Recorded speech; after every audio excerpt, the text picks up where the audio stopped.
Hello everyone, welcome to my channel.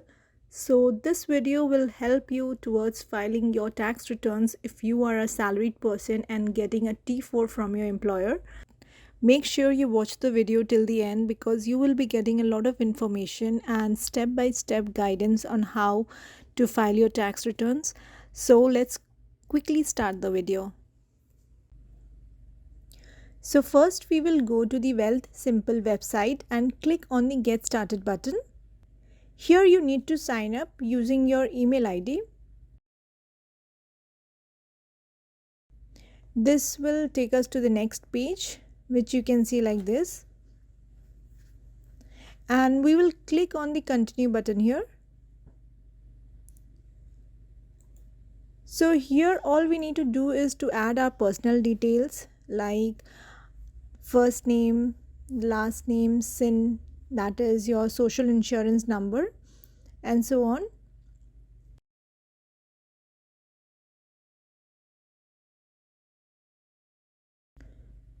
We have added a random SIN number just for the purpose of this video.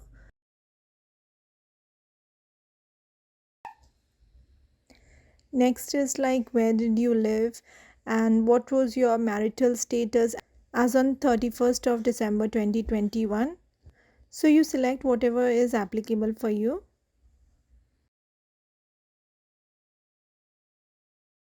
So here you see we have an option of continue with CRA My Account.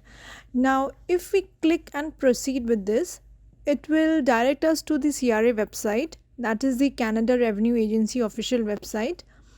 And if you are already registered with CRA, you can authenticate your details, and then we need to provide our online consent to CRA to share the income and tax details with Wealthsimple, and it will automatically then populate the relevant corresponding figures required for tax return filing. But for the purpose of this video, we will skip this step for now, and I'll show you how to manually fill the information. Now we come to this page and we click on the skip for now option.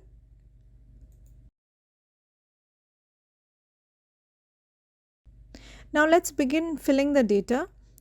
Here the first few fields are auto-filled because we had already put in these details at the beginning. Preferred language we will select as English. Is this return for deceased person? No. Now there is a net file access code which needs to be entered. This is a 8-character code which you will get on your notice of assessment for the previous tax year. Notice of assessment is received in two ways. Either if you are registered with CRA, you will get your notice of assessment for the previous financial year by logging into your account. Else you will get a hard copy of the notice at your mailing address. You see the code which is mentioned and highlighted in yellow on the right side. That is the net file access code. So you put that here in this place. Now we need to provide the Canadian mailing address details, home telephone number,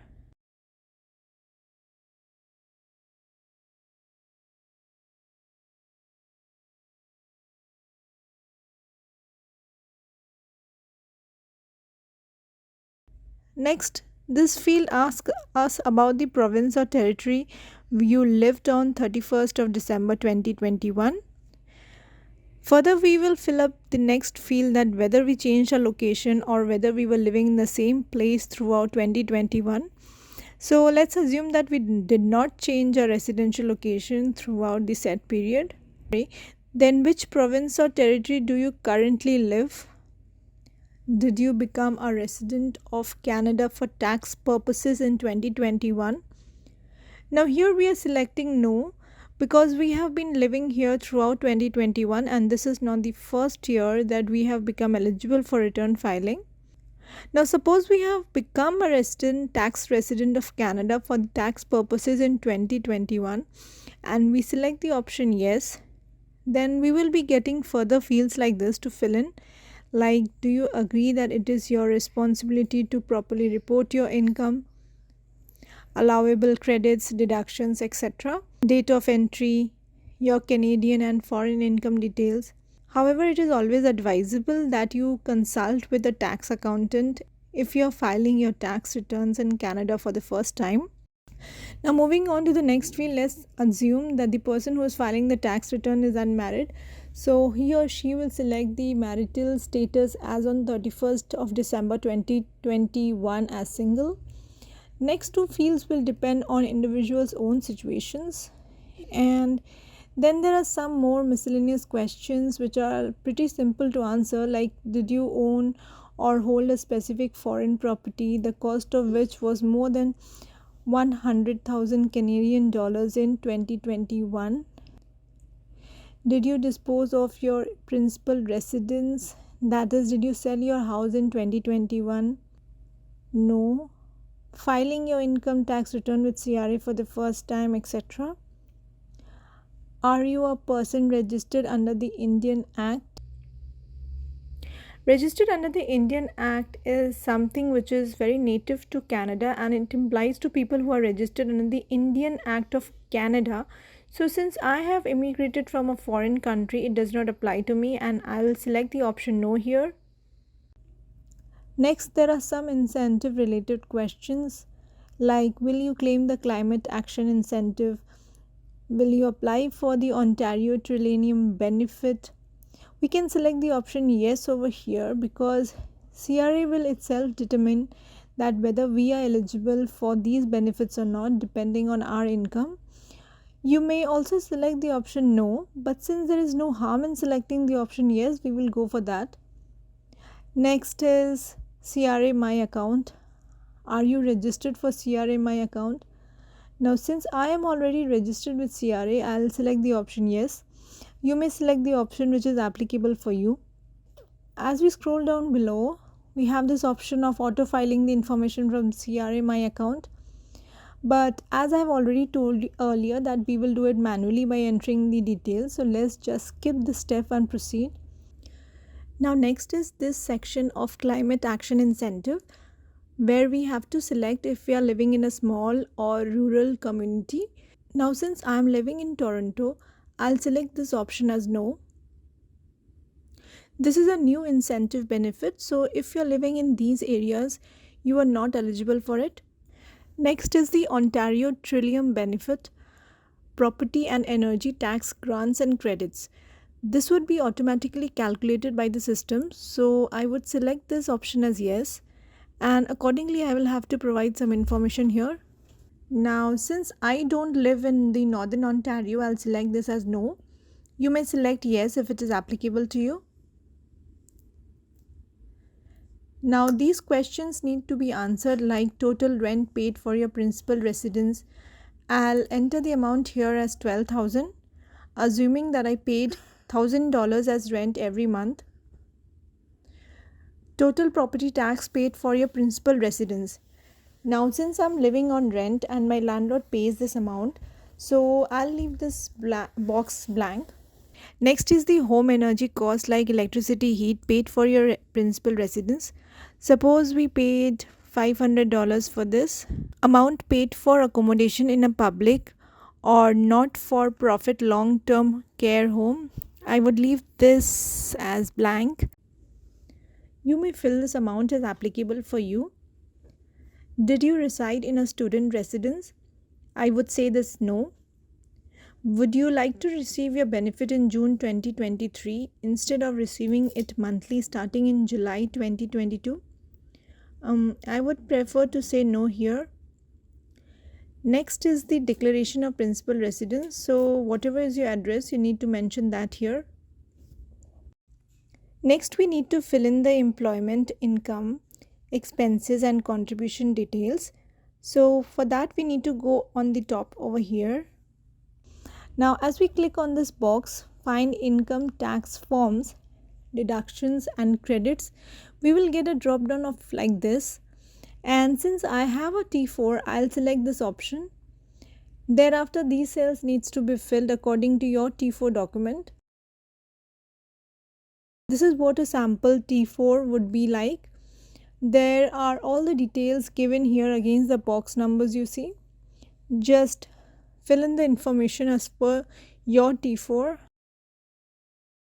let's assume that in box number 14, the gross income amount is $80,000. We add this amount over here. Box 10 is for province of employment, and in T4 it's given as ON, that is Ontario. So I will select that. Now cell number 22, the amount is 18,623.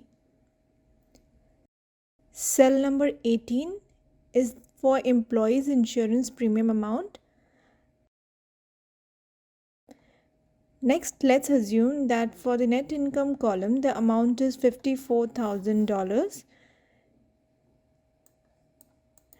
Now I am a CPP exempted, so it is crossed here. In your case, it may be that you are not exempted from CPP, so you will have some amount in this cell number 26 where your employer contributes towards CPP, and the same amount needs to be updated here in box 26 as well.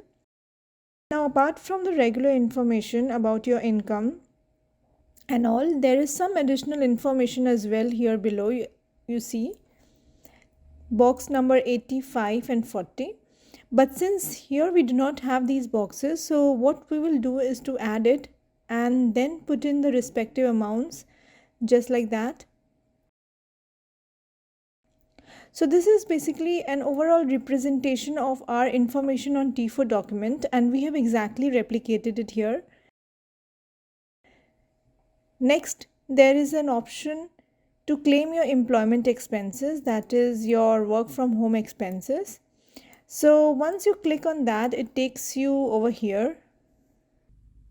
Now this says that if you are an employee and your employer requires you to pay expenses to earn your employment income, you may be able to deduct certain related expenses.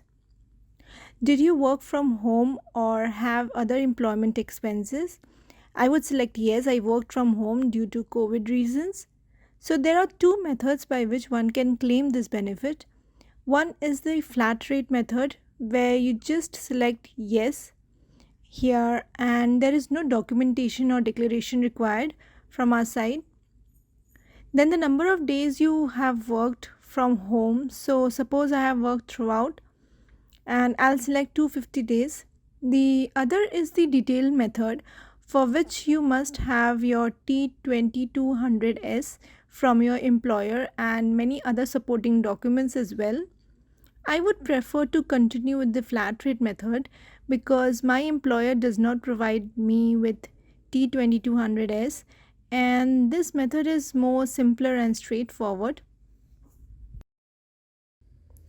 Now, in case you do not have any RRSP contributions, we are almost ready to submit the return. So we can click on this review and optimize button to check if there is any warning message, and we need to answer that accordingly. I have received these warning messages. Let's see them one by one. First is, would you submit your prior year's returns today? But since I've already submitted all my previous year's returns, so I'll select no for this option. Change your address if you moved. So since I have not moved, else you may put you in your changed address. Next is, you did not report CPP information. Now since I am exempt from CPP, I did not provide that detail. Next is, there may be a typo error for box number 24 of T4. But we see that there is no typo error, so we are good to go with this warning message.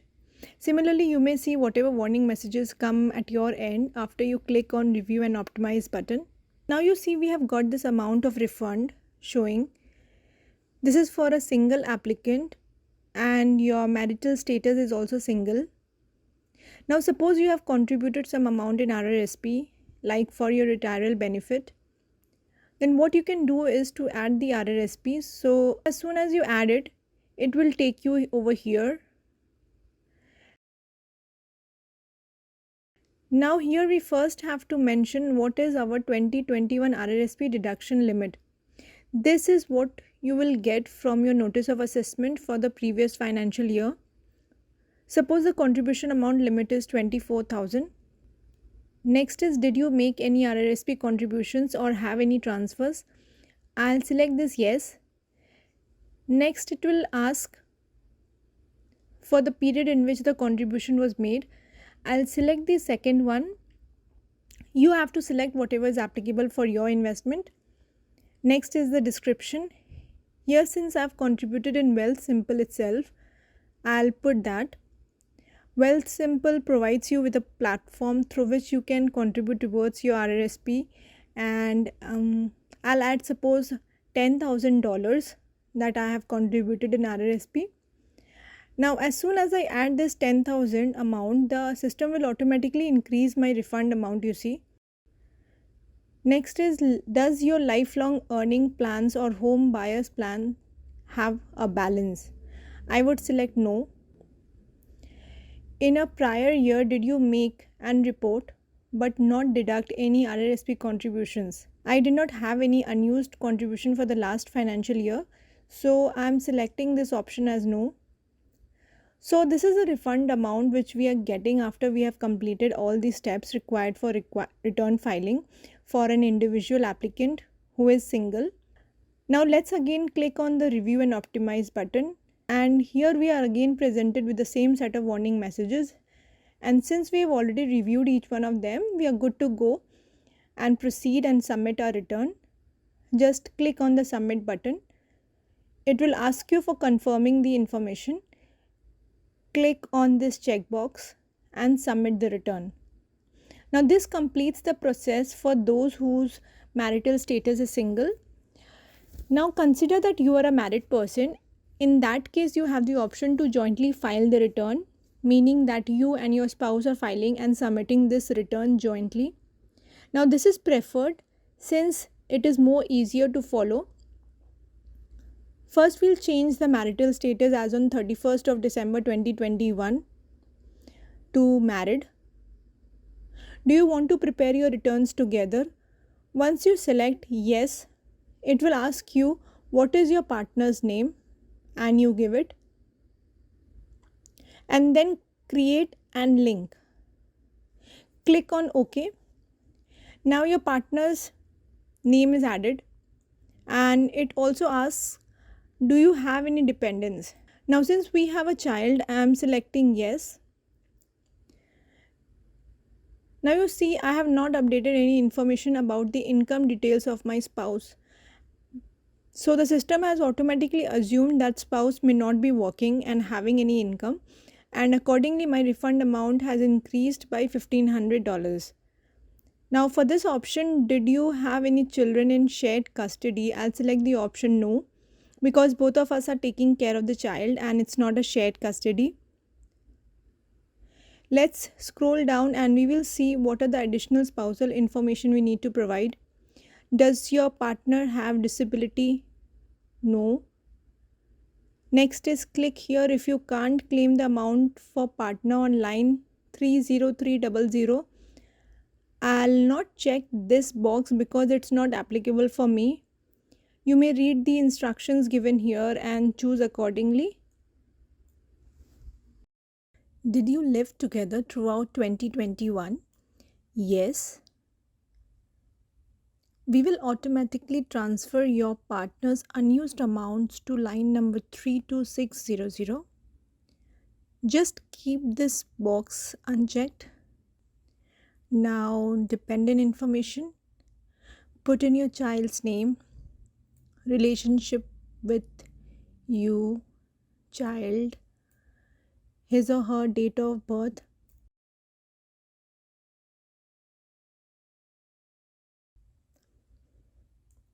I don't have any SIN number. If you have, just update it over here.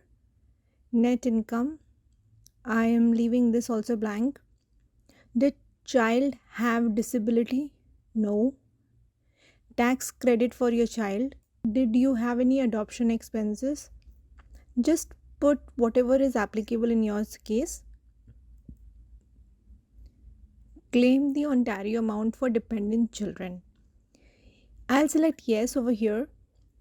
If I'm eligible, please claim it. Did you have child care expenses? I'll select no because the child lived at home with me. If you have any expenses, you can add it over here. Then you need to fill in some more details like name of the child care provider, identification number, and so on. Next, we scroll down. As the person with higher net income, are you eligible to claim part of these child care expenses? Now, see, there is this message. If you have a higher net income than your partner, so he or she must claim the child care deduction unless an exception applies. Only fill out this section when both the returns are complete. Okay, let's then go to my partner's refund details. System adds few sections where we need to provide the spouse related information, name of the spouse, his or her email address, social insurance number, date of birth, preferred language, no, net file access code, mailing address. Similarly, you will have to provide all the respective details asked for your spouse. Basically, you have to give all the details for your spouse as was asked for you before.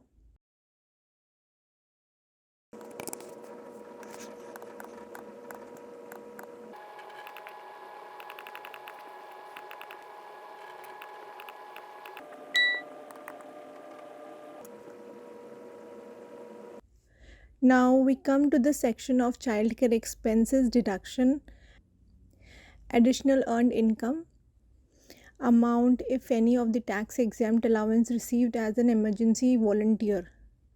I did not receive any amount, so I'll leave this blank. Amount if any of earning supplement received that qualifies as net income. No. If you are the only person claiming these expenses, did you attend an educational program in 2021? No. Next is the Ontario Trillium benefit. Who will claim this credit? Now, unless you both are living separately for medical purposes, only one of you can claim this benefit. And since I have already claimed it earlier, I'll not repeat it over here. And I'll select my partner. Next is the cross questioning section like, does your partner have any disability? Did you live together?